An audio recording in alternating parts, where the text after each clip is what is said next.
rapid fire entertainment. Ladies and gentlemen, you are now tuned in. Ladies and gentlemen, people around the world, welcome back to the Two Fly Podcast. And today, ladies and gentlemen, I have Jay, Renee in the building. Lord have mercy. Y'all got to give it up for my girl one time, y'all. That's what's up.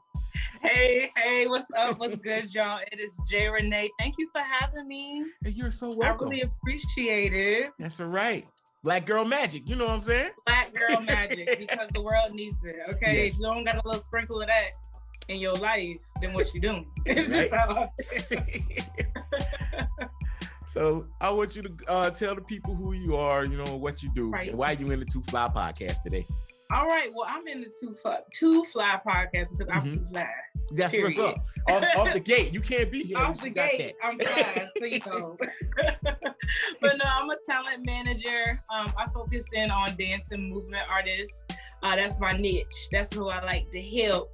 And then I also am a movement artist myself. That's, you know, finding my own voice and how I want to put out, you know, the voice that I've found. You know, I want to put that out to the world.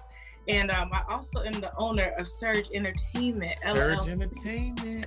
Surge Entertainment. And that's all that is.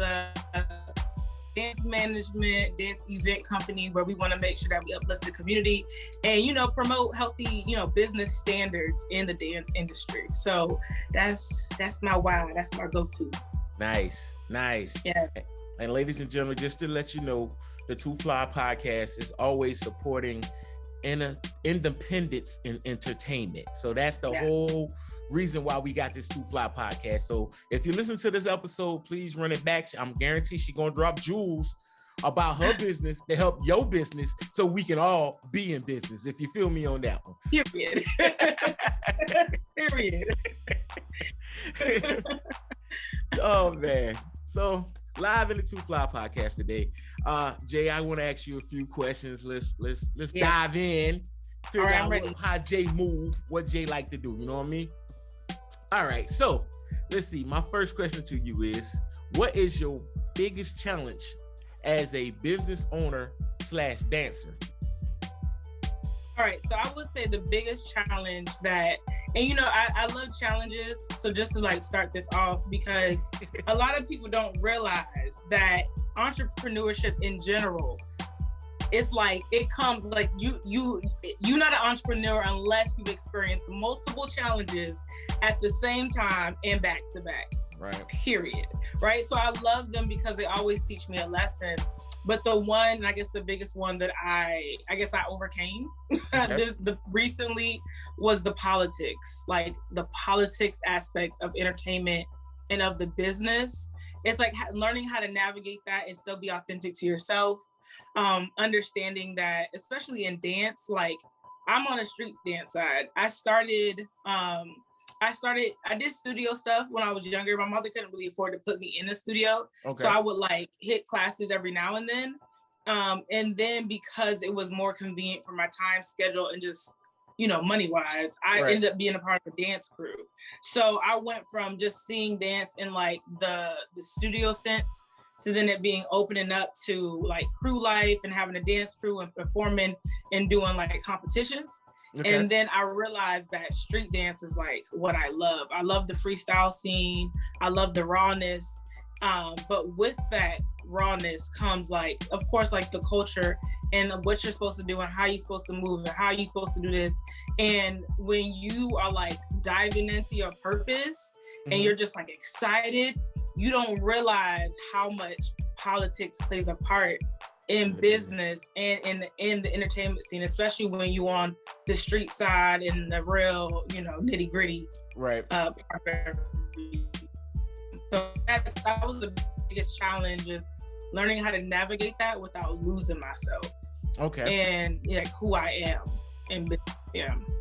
So and I know along it comes with that, the fact that you probably have to wear like multiple hats, starting out, like figuring out this and figuring out that, but at the same time kind of make it work, make it gel together. I mean, how is that? It's a lot of things that come with that, because I'm a woman naturally, right? Like I'm a female. And the style of dance that I love to do is crump. Like on the street side, I love crump, but it can be a male dominated, industry, of course, with that. And so having to be a woman and be assertive, and also dancing, it's like you're moving your body and you don't want to always be looked at as being sexual. So it's like you have to also, while I'm wearing hats in my business where I'm, of course, the boss, doing marketing, I'm doing branding and working on flyers. I'm also the social media manager. Like I'm literally doing all of that. Then trying to put on the boss hat and develop a team and teach people and then be the community like leader and guide people the way that I feel like the core values of Surge emulates, On top of that is also being a woman and having a voice as a movement artist and saying like, despite me owning the business and despite all of that, I still have these needs for my mental health, for my creative expression, and being able to yes, wear those hats. But I feel like to add to that challenge piece, when you own a dance business and you're also trying to work on your dance craft, that is like one of the hardest balancing acts I feel like I experienced. Because, when you diving into your business and you like really in it, like I went to school, I was so serious about my business that I was like, let me go to Full Sail. That's how we met, y'all, if y'all don't know. Full Sail. That's how we met in school. Yes, in Full Sail. So I was like so excited to go to Full Sail, not realizing how much time it would take away from me training. So now I'm trying to juggle homework, juggle owning the business, and juggle also staying relevant as a movement artist to even justify me having a business. Like that was like the craziest balancing act that I honestly am still working on, to be completely honest. Once I graduate, I feel like it will be easier. So that's what we're looking towards right now, so that we can work on that. But yeah, that wearing the hats and having more than one person you gotta cater to and more than one role to fill. Yeah, yes, sir. That's a big one right there. That's tough. But hey, congrats to you so far. You know what I'm saying? I'm happy that you striving, you pushing forward, and you getting it done. Because who else gonna do it but us? We gotta support us. So yeah.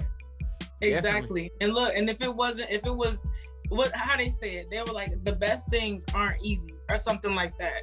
Like it's worth it if it was hard work to get it done. So I'm all right with it. So that's what's good, Jay. So also in the building going forward with my Two Fly podcast, I want to introduce y'all to my co-host as well. I want to introduce independent rap pioneer, the plug I like to call her as well. Ladies and gentlemen, Kechi Onye is in the building. So Kechi, hello. Introduce yourself and say a little bit about yourself, and we're going to continue on with Miss J. Renee here as we get into Surge Entertainment and the moves she's making. Yes, can't wait. Yeah, I'm Kechi Onye. I was born and raised in New York. I reside in South Carolina. Nice. Yes, and I do rap. I'm an artist. So we're gonna sit here like African girl in a hot song, so we ain't gonna talk about that. Yeah, African woman.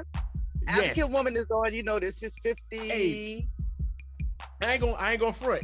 If African woman had got to Jade before you did the video, I literally was just thinking that. Oh my god! I literally was like, "Yo, what's the vibe? Let me get to it." I gotta shoot you the link for her video after this podcast, please. But, oh man, I knew if you would have got it beforehand. That right there. Wow, you talking about icing on the cake? Yeah, it would. Yeah, it would. All right. So let's get back to Jade here. So what influenced your career path, I should say? Like, what made you wake up and say, you know what, I can dance my ass off. I'm gonna get in this dance thing. You know what I'm saying? What led you to that? Right. So it's actually a really funny backwards type of and it actually don't make no sense, but it make all the sense. Okay. So I always danced my entire life. I danced from like birth type. I have baby videos that I'm like bopping, like I'm out here like rocking, like So that was my life. Like I always danced, but dance was always a hobby in my household. It was not what you would go to school for. That just was not a thing. You don't go to school for that. So I was on since 7th grade, however old you are in 7th grade, whatever that age is. Since that time, I was on a mechanical engineering track. Okay. That's what I was doing with my life. I did it. I focused on it through high school. I went to college. That was my major for undergrad. And I wanted to make prosthetic limbs. Like, so it's still movement of the body, crazy enough. So I wanted to do biomechanical engineering. Like that's what I was on for 3 years of college. And as my extracurricular activity, which is a hobby, I did marching band because it was like, all right, cool. That's just something I can get my, when I'm stressed out. I love to dance. I love music. I love dancing to music. Then that's cool. That's what I'm gonna do. Right. I remember that one of the drumline members, I don't know, he probably liked me, but I was not even thinking about that. He was like, yo, come to the studio, chill in the studio. And I'm like, great, how you invited me to the studio? I'm excited in a different way, right? And I go to the studio and, he got everything set up and there's a rapper inside the booth. And he was like, oh, hold on, I'm about to use the bathroom. When he get done rapping, just hit this red button. Right. So I'm like, okay, cool, right? So I did something because the rapper had asked me, I think his name was Sip at the time. I can't remember if that was his name. So shout out to you if you ever watching this. I'm talking about you. But he was like, yo, can you hit that back for me or something? So I hit it back and I accidentally looped the track in a dope way. I don't know what I did, but I did it, right? So he came, the producer came back and he was like, the guy who was on the drum line, he came back and he was like, yo, you did this? And I was like, yeah, didn't know what I did. Right. But ever since then, I was like, I don't want to make prosthetic limbs. I want to make studio equipment as a mechanical engineer, right? Right. So to move forward, because this is a long story, but so to move through with it, I ended up changing my major to audio engineering because that's what my person, the advisor, that's what she told me to do. Mm-hmm. I get to the degree program. Audio engineering is not a mechanical engineer making audio equipment. Right. It is it's what audio engineering is. It's the production, it's making sure the sound is right. It's all of that. And I fell in love with music business. Like I was like, bro, I'm not switching back. I'm not. This is it. So I originally, so between doing music production classes and learning piano and they had you singing too. Like I was a dancer. I wasn't trying to sing, but they put me in a singing class. Right. But I was doing all of this for music production and business. It was like, yo, I could really do this. I'm good at this.